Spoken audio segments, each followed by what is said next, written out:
Assalamualaikum warahmatullahi wabarakatuh. Selamat datang kembali di channel Samba Noise, channel acak adul, channel ala kadarnya lah pokoknya.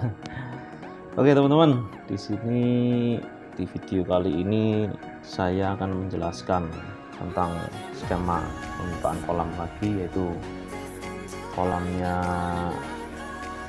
Mas Ipang. Mas Ipang ini tetangga kota ya, Balongan, saya orang Pemalang. Di sini adalah pesanan denah kolam dari Mas Ipang. Kolamnya itu ukuran 3,7 meter kali 1,8 meter dan kedalamannya 1 meter. Nah, sebelum ke gambar 3D-nya, saya akan menjelaskan dulu di denah atau layout gambar kerjanya ya. Nah, di sini terlihat tampak atas ya teman-teman. Ini tampak atas dari kolam punya Mas Ipang, persegi panjang, terbagi dari satu kolam utama dengan luas matengnya itu nanti jadinya itu panjangnya tetap 3,7 meter, kemudian lebarnya di 1,3 karena 50 cm nya nanti diambil untuk lebar si chamber. Di sini ada 5 chamber atau media filter ya, itu chamber 1, 2, 3, 4, dan 5. Kolam Mas Ipang ini memiliki satu waterfall di sini di tengah-tengah atau air terjun. Di gambar juga dijelaskan yaitu untuk legend atau petunjuk ya, petunjuk dari warna berdasarkan warna. Oke, langsung saja saya jelaskan yaitu untuk warna orange di sini pipa PVC 3 in itu untuk pipa BD1 dan 2. Atau pipa utamanya di sini ada 2 jalur individu ya, satu-satu yang masuk ke chamber pertama, ke chamber 1. Itu pipa utamanya ini dengan warna oranye. Kemudian untuk warna birunya yaitu ini untuk pipa connecting antar chamber 1 ke 2, 2 ke 3, 3 ke 4, dan 4 ke 5. Ini ya, untuk modelnya nanti leher angsa untuk connecting pipanya, pipa chamber itu warna biru dengan ukuran 2 in. Kemudian untuk pipa dengan warna ungu yaitu pipa 1 in itu untuk pipa drain atau pipa backwash dari tiap chamber. Ini pipa ungu. Kalau pipa connecting chamber kan larinya air ke sini dari 1, 2, 3, 4 sampai ke 5. Nah, kalau untuk pipa drain itu kebalikannya, yaitu dari chamber 5 lari langsung ke 1, chamber 4 lari langsung ke 1, chamber 3 lari langsung ke chamber 1, chamber 2 lari langsung ke chamber 1. Nah, ini nanti digunakan pada saat untuk backwash di tiap chamber atau pengerasan. Kemudian satu lagi yaitu pipa dengan warna Tosca ya, itu dengan ukuran 2 in itu ternyata ini pipa skimmer. Nah, ini pipa skimmer nih, dia juga masuk ke chamber 1 nih. Pipa skimmer dengan ukuran 2 in masuk ke chamber 1. Nah, kemudian di sini teman-teman juga lihat yaitu garis merah ya, gambar garis merah ini yaitu untuk yang kecil ini ukuran 20 mm, itu untuk pipa aerator atau gelembung. Ini untuk saluran aerator atau gelembung, dia berada di bawah waterfall. Kemudian ini individu satu-satu dengan 1 in yaitu untuk pipa arus bawah ini. Kemudian ini yang satu lagi lari ke waterfall. Nah, di sini berarti ada berapa pipa nih untuk skemanya ini, 1, 2, 3, 4, 5 untuk arus bawah, terus 6-nya itu untuk waterfall, terus ke-7-nya untuk aerator atau gelembung. Ini ya, sini untuk chambernya luas nih teman-teman karena 50 cm kali 74 cm. Jadi kalau membuat kolam itu memang kita harus perlu membuat denahnya atau gambar kerjanya itu mempermudah tukang. Jadi kita nggak perlu berandai-andai, kita sudah dapat visualnya yaitu berupa gambar untuk gambar kerjanya. Jadi mempermudah dalam kita pembuatan kolam. Karena apa? Untuk skema ini kan saya buat sesuai kebutuhan atau sesuai dengan rencana kolam yang akan dibikin. Jadi si tukang itu mudah, nggak perlu berandai-andai dalam pembuatannya. Nah, pertanyaan ada dari salah satu penonton di channel saya itu tentang ukuran as. As itu adalah tengah-tengah, teman-teman. Namanya as itu pasti tengah. Seperti ini kan 500 mm atau 50 cm. Ya, itu maksudnya ya tengah-tengah dari ini, dinding ini sama dinding ini tengah-tengahnya. Untuk matangnya dinding dalamnya ya nggak 50 cm.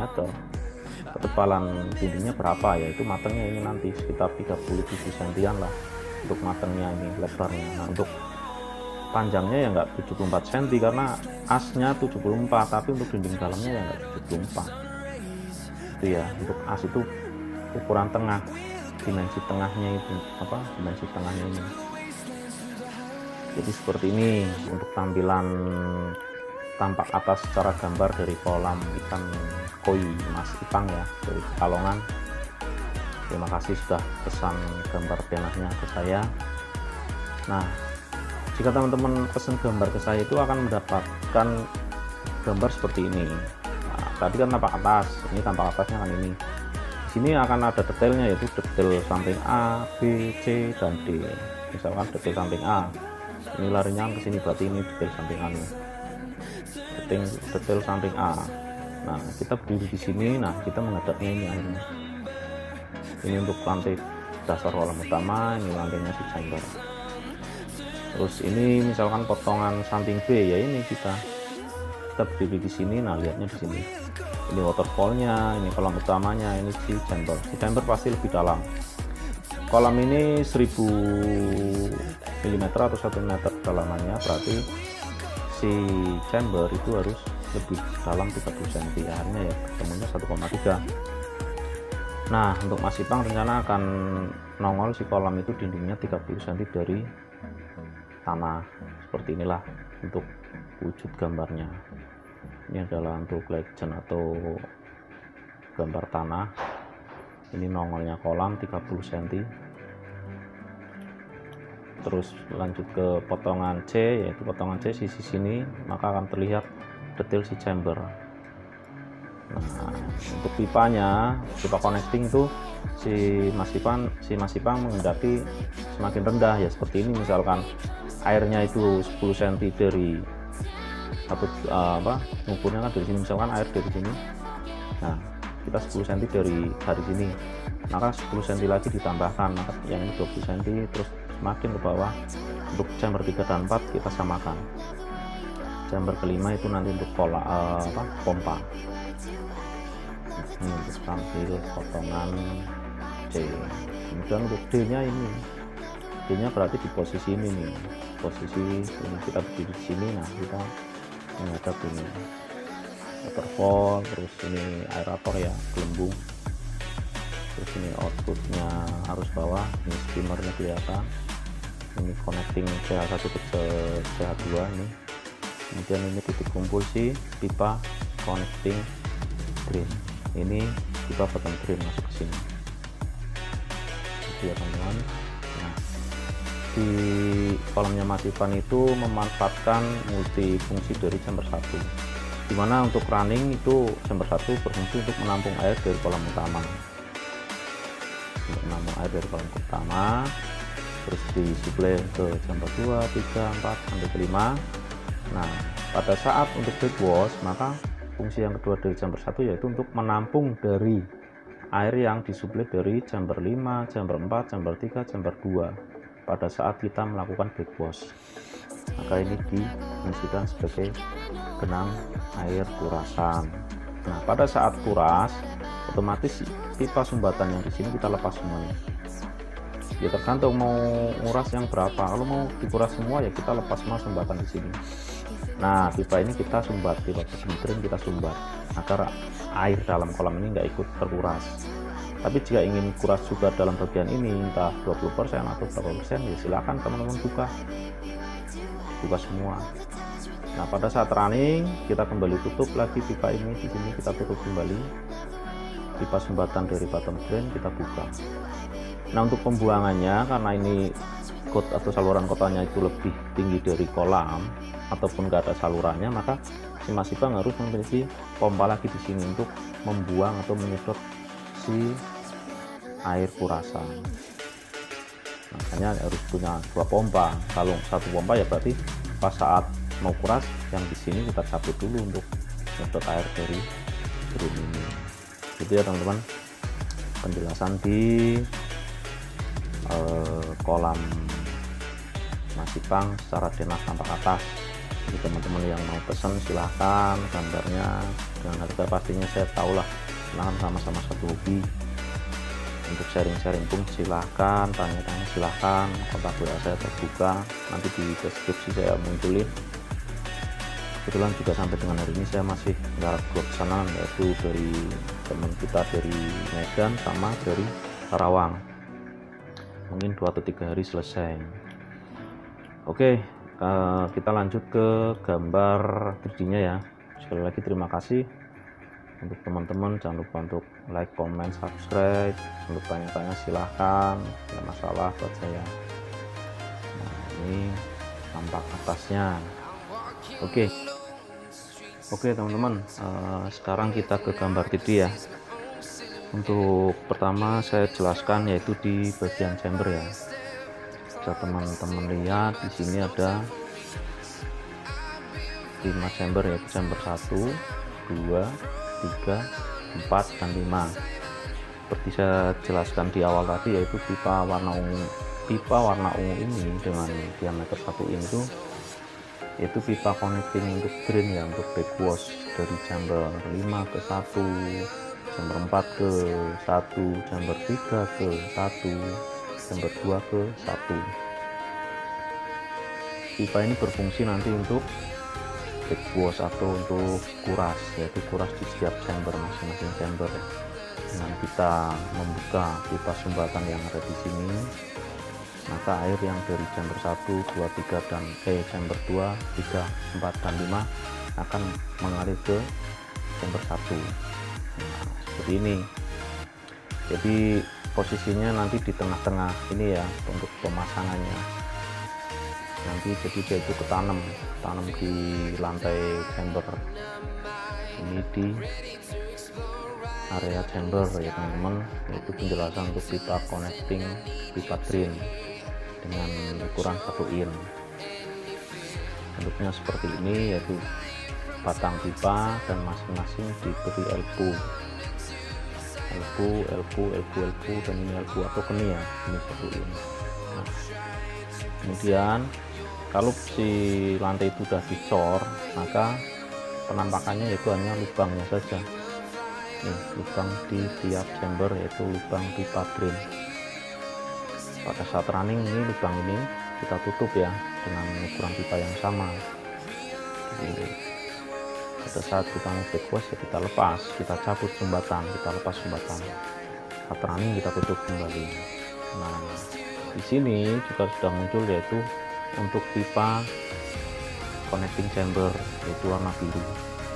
Pipa dengan dimensi ukuran 2 in dari chamber 1 ke 2, 2 ke 3, 3 ke 4, 4 ke 5. Nah, setiap pipanya itu semakin rendah kalau tiap ininya dipotong 10 cm, misalkan ini tingginya 100, ini 90, ini di 80, nanti terakhir di 70 ataupun sama, nggak masalah. Kalau di sini saya buat untuk connecting yang ini, yang ketiga dan keempat ini saya buat tingginya sama. Itu ini untuk pipa connecting tiap chamber. Nah, seperti ini ya. Dari penjelasan di sini jelas ya. Ini untuk connecting drain, pipa connecting drain ukuran diameter 1 in. Kemudian ini untuk tampilan setelah dicor atau di plaster ini seperti ini. Kemudian ini untuk pipa connecting warna biru ini ada 2 jalur. Nah, kemudian kita bergeser setelah dinding udah nampak jadilah pura-puranya ya. Nah, di sini udah jelas ya, ini sekat dinding. Nah, untuk penempatan tingginya ini si pipa connecting itu 10 cm ya teman-teman, ini 10 cm ya. 10 cm baru kita pasang pipa slope. Kita pasang pipa slope. Nah, jadi dia seperti ini tampilannya, dia lembus. Kita lanjut ke pipa yang tadi di gambar denah itu warna oranye. Nah inilah teman-teman, pipa warna orange itu pipa bottom drain atau pipa utama dari kolam ke chamber 1. Nah di sini nih chamber 1 itu nanti multifungsi kan, seperti saya yang jelaskan itu, yaitu untuk menampung dari kolam air kolam utama melalui pipa bottom drain ini, dan juga nanti fungsinya untuk ngedrain atau sebagai genangan air dari setiap chamber.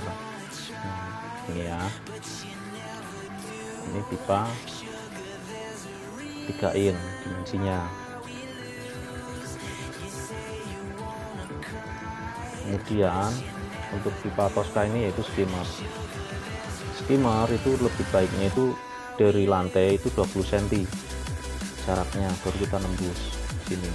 Nah untuk ininya tingginya ngikutin rata air berapa. Kalau rata airnya misalkan 1 garis ini, ya tingginya skimmer ya tinggi itu juga. Kalau misalkan air di atas tingginya garis ini, ya skimmer tingginya ini gitu ya. Itu pipa skimmer. Jadi ada pipa drain, pipa connecting chamber, pipa bottom drain, terus pipa skimmer. Kemudian di chamber terakhir itu ada pipa untuk media aerasi. Ini pipa yang kecil ini 20 mili, itu lari ke bawah waterfall, itu di dalam lantai kolam, turun dari dinding sini masuk ke lantai kolam, dasar kolam, terus nembus di bawah waterfall ini ya. Pipa aerasi untuk aerator atau gelembung.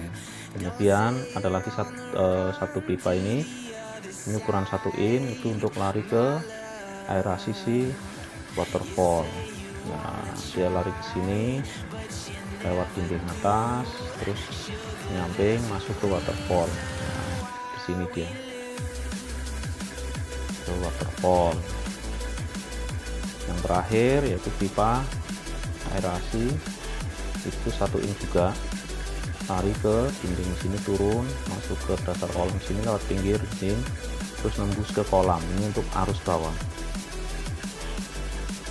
Jelas ya, untuk pipa aerasinya itu ada 3 untuk aerator atau gelembung, terus 1 in untuk ke waterfall, 1 in lagi jalur untuk ke arus bawah. Nah kemudian ada pertanyaan, untuk kolam outdoor di saat hujan itu airnya biar meluap terus buang sendiri itu gimana mas, biar airnya nggak perlu kita buang-buang secara manual ya. Ini adalah pipa airflow. Pipa airflow atau pipa pembuangan lubernya air karena air hujan. Nah sini saat hujan itu turun, air itu meluap, dia akan membuang sendiri ke sini.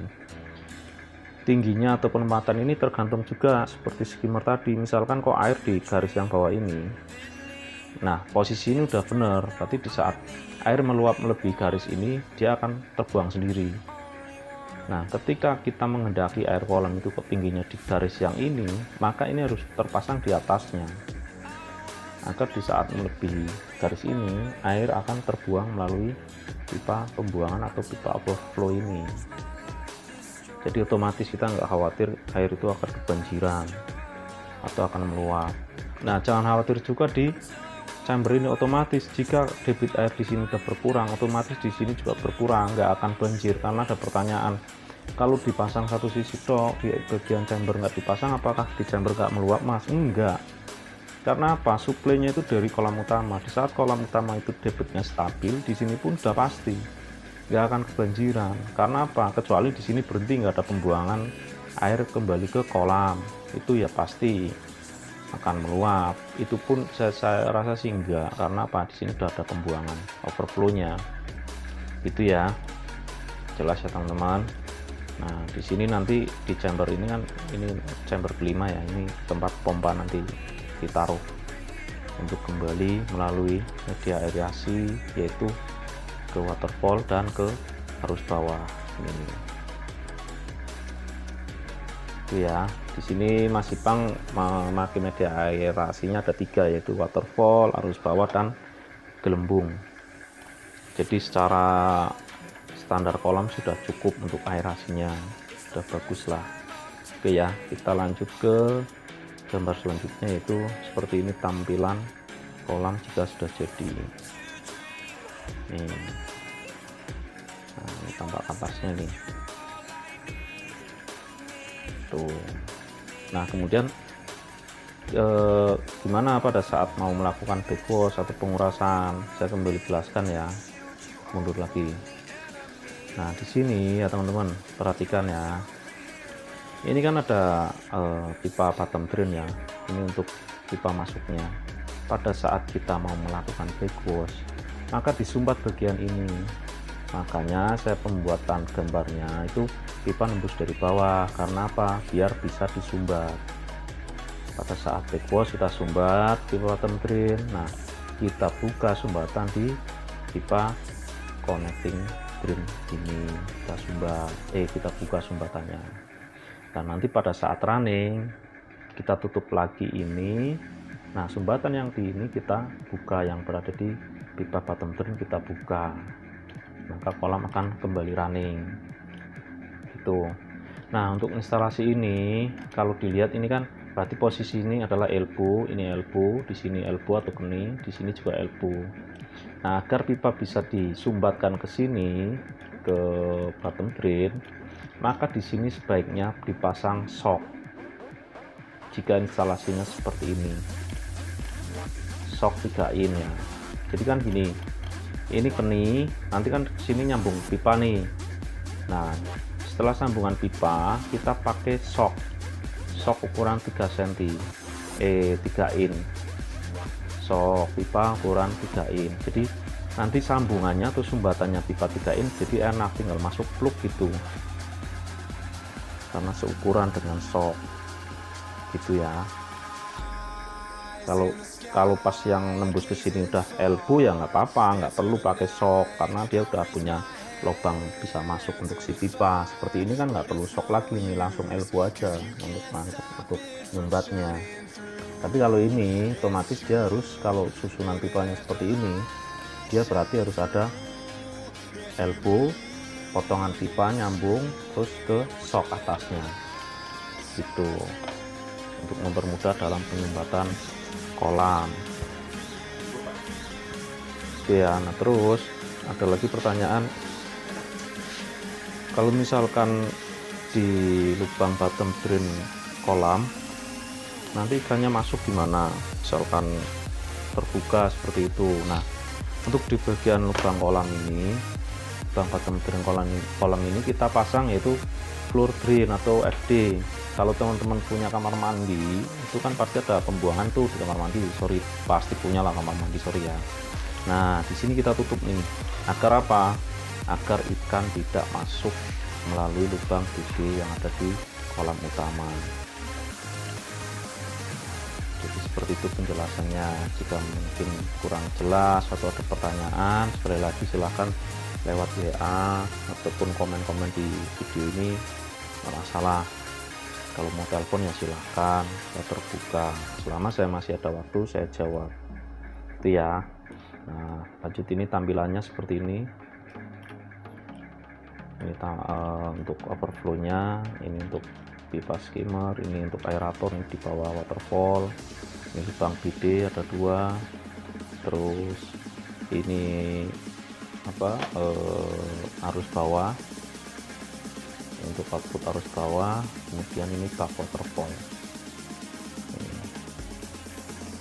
Seperti ini untuk tampilan 3D jadinya kolam si punyanya Mas Ipang. Nah kemudian finishnya kira-kira seperti ini. Ini kan nongol 30 cm, seperti ini nanti kira-kira tingginya.